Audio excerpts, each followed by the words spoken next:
Imagine a universe where the moon is uh, like a hollow warehouse. Right. And the Bermuda Triangle is literally a forward operating base. Yeah, an underwater base. Plus, and this is wild dinosaurs were biological weapons deployed by Satan. And, the Egyptian pyramids were essentially a startup incubator for human DNA. It is a lot to take in. It really is. So if you are the kind of learner who thrives on exploring completely wild, boundary-pushing perspectives that rewrite every rule of history and science, you are in the exact perfect place. Welcome to another deep dive. We are definitely venturing far off the beaten path today. Oh, yeah. The source material we're unpacking, it's an English translation of an excerpt titled Celestials Creating Human, and it's written by Zhu Feng. Right. And it is this dense, highly intricate cosmology that attempts something wildly ambitious. I mean, it is weaving Christianity, Buddhism, Taoism, UFO lore, and basically the entirety of ancient human history into one unified narrative. Which is a huge undertaking. But before we get into the mechanics of this, because, it gets very specific and very unconventional, we really need to set some ground rules for this deep dive. Absolutely. We have to state a mandatory disclaimer here. Yeah, very important. This material contains highly charged religious and political viewpoints. Mm-hmm. It proposes alternative biological origins for different races, and it offers this bizarre mythological justification for the geopolitical roots of the Israeli-Palestinian conflict. Right, which is obviously very sensitive. Exactly. So we are strictly reporting on the mechanics of this narrative just to understand its internal logic. We are absolutely not endorsing, validating, or taking sides on any of these viewpoints. No, not at all. Our goal is purely observational. We just want to see how the author engineers this massive puzzle. Exactly. Okay, let's unpack this, because keeping that observational hat on, let's look at how this universe actually begins. Because we don't start with, like, a booming voice in the void speaking light into existence. No, not at all. We start with what looks like a massive cosmic construction project. So the text says Jesus, acting with the permission of the greatest creator, leads hundreds of millions of quote-unquote celestials to engineer the Earth. And the whole solar system, really. And this is about 4.5 billion years ago. Right, 4.5 billion. What's fascinating here is how immediate the departure from traditional theology really is. Traditional creation myths rely on instantaneous, abstract divine will. Like, let there be light, and boom, light. Right. But Xue Feng replaces that magic with literal logistics and mathematics. Spreadsheets and calculators. Basically, yeah. The Celestials spend nearly 2.3 billion years making careful calculations. They're working out the size, the position, the rotary speed of the sun and the Earth. Wow. They are meticulously engineering the water cycle, the atmosphere, the vegetation. It frames the divine not as mystical conjurers, but as well like an ultimate cosmic engineering firm. Which is such a crazy analogy. Comparing Jesus and the Celestials to, like, lead architects doing the ultimate terraforming gig. Yeah, a terraforming gig is a great way to put it. It raises an interesting point about how we view creation today, right? Like, we respect engineering and math. So to make the divine credible to a modern reader, you make them engineers. Exactly. But then you run into the byproduct of that engineering, which is the microbes. Right. The microbes are fascinating because they aren't actually explicitly created. Wait, really? They just happen? Yeah, they are an accidental byproduct of water and photosynthesis interacting. Oh, I see. The Celestials set up the mechanics of the biosphere, and microscopic life simply spawns from the system running, like exhaust from an engine. That is so practical. But the deliberate engineering gets really intense when we look at the sky. Like, if you are looking up at the night sky tonight, this narrative demands you completely rethink what you are seeing. Oh, absolutely. Because the moon in this universe is not a natural rock caught in Earth's gravity. It is an artificial, hollow weather control machine. Built about 1 billion years ago. Wait, so the moon isn't a natural satellite, but a giant, hollow weather control machine. Yeah, and the rationale behind it is entirely functional. Okay. As the Celestials were preparing to populate the Earth with animals, they realized the biosphere needed automated regulation. Like a thermostat. Exactly. If the Celestial engineers ever left, the animals would perish without a reliable system for tides, wind, and weather patterns. So the moon was constructed as a regulatory satellite.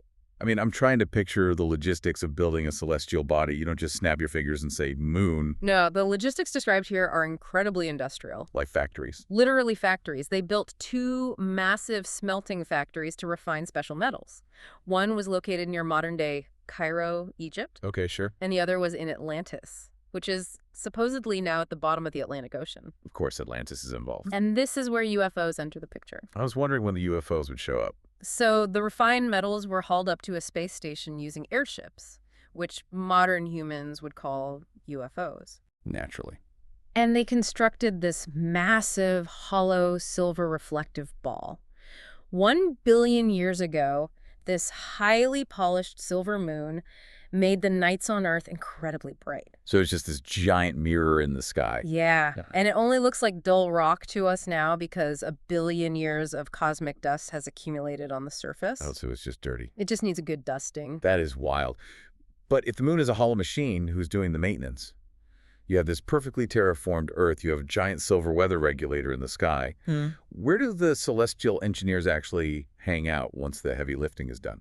Well, they utilize the moon's hollow interior as a massive warehouse. That is where they store their tools, including the entire fleet of UFOs. Okay, so it's a garage. Pretty much. Yeah. But managing the Earth from 250,000 miles away isn't practical. When they need to descend and conduct oversight, they require a staging ground. Which brings us to the Bermuda Triangle. Yes, the Bermuda Triangle. The text says there is a hidden underwater palace beneath the Bermuda Triangle, serving as a temporary lodge for visiting celestials. Now, initially, I thought of this as just like a cosmic Airbnb for the gods. A cosmic Airbnb. Just a place to crash. But it is much more functional than that, isn't it? It really is. It acts as a forward operating base. Okay. The Bermuda Triangle's notorious electromagnetic anomalies, the planes disappearing and compasses spinning. Yeah, all the lore. In the context of this text, those anomalies are likely the result of the Celestials' communication arrays. Oh, wow. From this underwater lodge, they can remotely control the UFOs stored in the lunar warehouse to monitor the planet's development. That actually makes a bizarre kind of sense. It solves the logistical problem of maintaining a global biosphere without having celestial beings constantly walking among the wildlife and messing things up. So the system is running perfectly. Earth, roughly 200 million years ago, is an absolute paradise. The Sahara Desert is like a landscape of green mountains and blossoming flowers. A total... Yeah, and the Celestials are singing, dancing, having a great time, basically forgetting their home. But a perfect system doesn't make for a lasting story. So enter Satan. Yes, Satan's role here is crucial, but it requires us to define some terminology. Right. The author states that Satan sent his own forces, which are referred to as another group of Buddhas, to ruin the earth. Wait, Buddhas? Because Buddha, in standard theology, refers to an enlightened being, right? Yeah. A peaceful figure. Exactly. Here, the author completely repurposes the term. It means something closer to an agent of spiritual manifestation. So Satan's agents are like dark manifestors. And what they choose to manifest completely reframes the concept of evil. So in this universe, Satan didn't just tempt humanity with an apple. He engaged in biological warfare. He absolutely did, because remember, humans don't exist yet. Oh, right. To counter the Celestials' beautiful creations, Satan's manifestors engineer flies, mosquitoes, rats, scorpions, and venomous snakes. Pests. Just the ultimate annoyance to ruin a literal garden party. Yeah, but then it escalates. Satan's forces take the physical form of dinosaurs. Dinosaurs. Yes. Their sole biological imperative is to consume and destroy the delicate plant and animal life the Celestials spent billions of years cultivating out of pure jealousy. Okay, but this is actually a really clever fix for something, isn't it? Yeah, it's the author's solution to the classical theological problem of evil. Right, the idea that an all-powerful, all-loving creator wouldn't make a world where children get sick or animals brutalize each other. Precisely. The problem of evil asks, well, if God is perfect, why is nature so unbelievably cruel? Right. Xu Feng's framework protects the perfection of the greatest creator by isolating all the flaws of the natural world.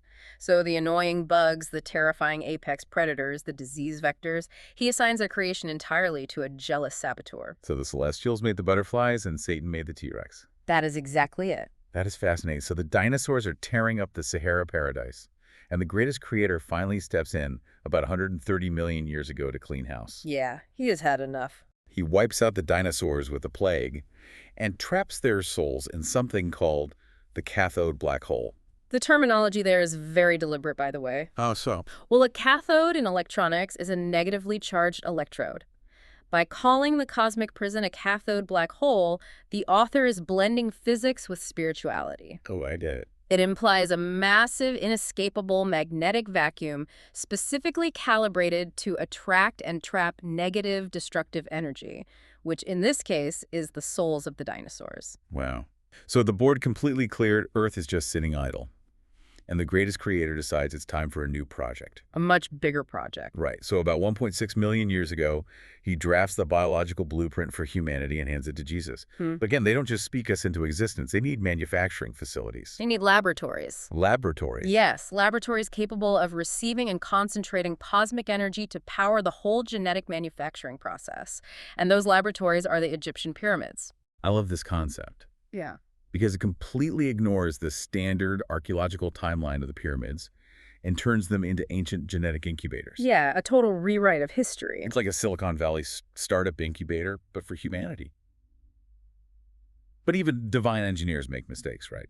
They had to pivot because their first prototypes failed. They failed spectacularly.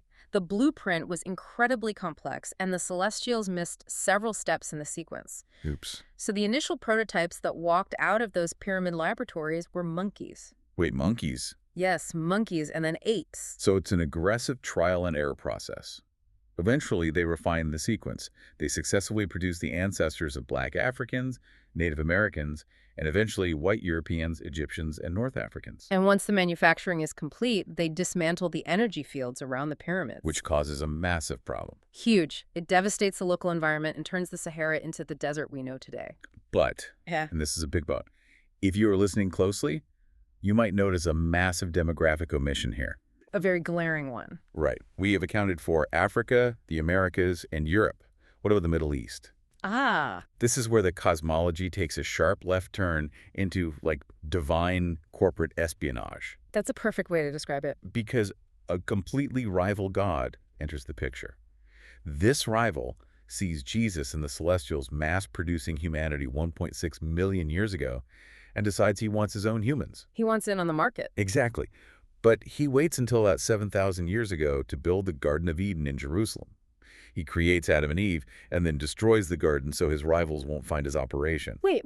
We have to pause on that timeline gap. Yeah, it's wild. This raises an important question. You have Celestials creating humans 1.6 million years ago. Right. And a rival god creating Adam and Eve 7,000 years ago. Why would an author construct such a disjointed timeline? I mean, it feels like an attempt to shove two totally incompatible puzzle pieces together. Because that is exactly what it's doing. The author is trying to synthesize Darwinian evolution, the fossil record, showing hominid development over millions of years, with strict biblical literalism. Which traces human ancestry back to a single couple just a few millennia ago. Exactly. Instead of choosing one over the other, the narrative assigns them to different divine creators. So both the fossil record and the book of Genesis get to be literally true in the same universe. That is quite the workaround. And it uses this dual creator setup to explain one of the oldest mysteries in Genesis. Yes, the story of Cain. Right. When Cain kills Abel, he is banished. And he complains to his God that whoever finds him will kill him. But if Adam, Eve, and Cain are the only three humans on the entire planet, who is he so terrified of? Well, under this framework, Cain is terrified of the millions of humans who have been wandering the Earth for 1.5 million years, created by the rival celestial team. It completely contextualizes his God's promise to protect him with sevenfold vengeance. The Middle Eastern god is fiercely protecting his incredibly limited, fragile human prototypes from the massive, established global population. Which leads to one of the most provocative claims in the entire text. And again, keeping our observational hats on here. Yes. The author asserts that the modern Israeli-Palestinian conflict isn't just about land or modern politics. It is a literal, ongoing family feud between the descendants of these competing divine creations. It is a striking example of backfilling modern geopolitical tragedy with mythological origins. Yeah. By framing the conflict as a byproduct of ancient warring creators, the text attempts to give a grand cosmic meaning to earthly chaos. It is fascinating how it tries to tie that all together, but we still have one massive piece of the global puzzle missing. We have Europe, Africa, the Americas, and the Middle East. What about East and Southeast Asia? That is the wildest part. Here's where it gets really interesting, because the explanation for how those populations came to be requires us to go back to the cathode black hole and the dinosaurs. Yes, the dinosaurs.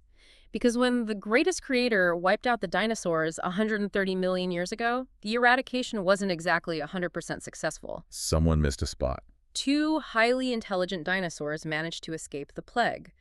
They retreated to a deep cave beneath the East China Sea and entered a state of suspended animation for nearly 100 million years. They just waited out, just taking a 100 million year nap. Basically. Then, about 7,500 years ago, around the same time the rival god is making Adam and Eve, these two dinosaurs wake up. Right. They realize that the surface world is being populated by these new, weird human creatures. So they shapeshift into human form, emerge from the sea, and begin multiplying along the Yellow River. And the author uses this to provide a literal biological basis for the cultural phrase descendants of the dragon. Oh, wow. In this cosmology, it is not a metaphor for imperial power or mythological heritage. It is presented as a taxonomic reality. A literal lineage. Yes. East Asian populations are the biological descendants of these shape-shifted entities. And this biological difference is used to explain the geographic spread of global religions, which is another huge leap. Right. The text claims that Sakyamuni, the historical Buddha, was a direct descendant of these dragon lines. He travels to India to preach his philosophies, but the text claims he largely fails to convert the local Indian population. Why? Because the Indian population was created by the rival god. Exactly. And this introduces a concept of biological determinism into religion. The text argues that the souls of the dinosaurs originally came from a celestial realm called the Elysium world. Okay. Therefore, their descendants carry a deeply ingrained genetic memory of that specific paradise. Right. So think of it like a computer hard drive. If you buy a specific brand of laptop, it comes with proprietary software pre-installed on the hard drive. That's a great analogy. Thanks. For the descendants of the dragon, the Elysium software is literally pre-installed in their DNA. So when Taoism or Buddhism speaks about reaching a state of nirvana or an Elysium world, it resonates perfectly. It triggers a subconscious genetic memory. Right. But for populations created by Jesus or the rival god, that partition on the hard drive simply doesn't exist. They lack the biological hardware to run that specific religious software. It is a profound, albeit highly science fiction-oriented way to explain why certain philosophies take root in specific regions and fail in others. Yep. The author looks at the historical migration patterns and regional dominance of world religions, and instead of attributing it to trade routes or conquest, attributes it to dormant DNA and competing divine lineages. Which is just incredible to think about.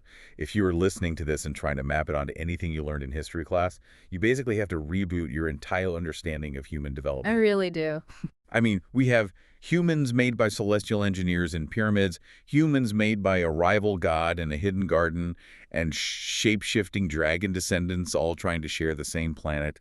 How does the greatest creator manage this absolute chaos? With very aggressive physical intervention. Yeah, he doesn't mess around. The text outlines a near-extinction event that occurred long before our current recorded history. About 16 million years ago, there was a global civilization centered in Maya, ancient Egypt, and Atlantis. But these weren't ordinary humans. They were Yeah. giants. And my question is, why introduce giants into this already unbelievably crowded timeline? Well, giants serve a specific mythological function here. They bridge the power gap between the divine celestials and modern, fragile humans. Like demigods. Exactly. These giants possessed the powers of celestials but completely lacked moral virtue. Oh, that's a bad combo. A terrible combo. They were cruel to animals, deeply disrespectful of the greatest creator, and possessed the capability to actually travel to higher celestial realms to cause disruptions. So they were crashing the gods' parties. Yeah, they were essentially an age of heroes that failed spectacularly. They became such a threat to the cosmic hierarchy that the creator wiped them out overnight, Just dawned. leaving only the smaller, more manageable humans to inherit the Earth. But the creator isn't entirely heartless, right? Mhm. Because he promises the survivors that if they live virtuous lives, their souls can migrate to a beautiful 1,000-year world, which is located 960 light years away. A literal, physical heaven in deep space. Right. But, human nature predictably prevails. So fast forward to about 4,700 years ago, human civilization is highly advanced, but entirely hyper-materialistic. Just obsessed with stuff. Exactly. Divine teachings are completely ignored in favor of physical indulgence. And to compound the crisis, the Celestial Management Team completely breaks down. It falls apart. The gods working with Jesus and the rival Middle Eastern god begin actively warring with one another. Yeah. So Earth's harmony is just shattered at both the human and divine levels. So what does this all mean? Well, it means the greatest creator has to intervene again. But he doesn't use a biological plague like he did with the dinosaurs. Oh. And he doesn't just vaporize them like the giants. The text says he physically turns the Earth's dip angle. He literally tilts the axis of the entire planet. Wait, tilting the entire planetary axis just to cause a rainstorm? It is the ultimate engineering solution. I guess so. If God is an engineer, he doesn't use magic to summon rain. He uses planetary physics. By suddenly shifting the Earth's axis, the atmospheric and tidal systems are thrown into absolute chaos, Right. resulting in 40 days and 40 nights of torrential global rain. The Great Flood. Yes. But what I find fascinating here is how the text refuses to let this be just a Middle Eastern story about Noah's Ark. No, if we connect this to the bigger picture, by making the cause a mechanical planetary axis shift, the flood has to be global. It affects everyone. Exactly. The narrative acknowledges Noah but asserts there were survivors all over the planet. It specifically links the biblical flood to the ancient Chinese mythological figure of Daiyu. Oh, who's famous for controlling the floodwaters. Right. And it also links it to the detailed oral histories of a massive deluge maintained by the Mandan Native American tribe in North Dakota. That is so smart. It takes all these disparate, isolated cultural memories of a great flood and just locks them together into a single geological event caused by a divine administrative dispute. When you step back and look at the architecture of this text, it is a masterclass in mythological synthesis. It really is. The author has taken the fossil record, the construction of the pyramids, the origins of UFOs, the extinction of the dinosaurs, the Bermuda Triangle, and the regional dominance of global religions, and forced them into a single mechanical theory of everything. It shows just how far the human imagination is willing to stretch to make sense of a chaotic universe. I mean, we desperately want to find order in our history, even if that order requires hollow moons and shape-shifting dragons. It reminds us that mythology isn't just something ancient people did. No, we're doing it right now. We are constantly rewriting our origin stories to incorporate new scientific concepts like genetics and space travel into our search for meaning. It really changes how you look at the stories we tell ourselves, which leaves us with one final, lingering thought to explore on your own. Okay. The entire architecture of this narrative relies heavily on the concept of genetic memory. The idea that populations carry the subconscious echoes of ancient cosmic realms and past lives.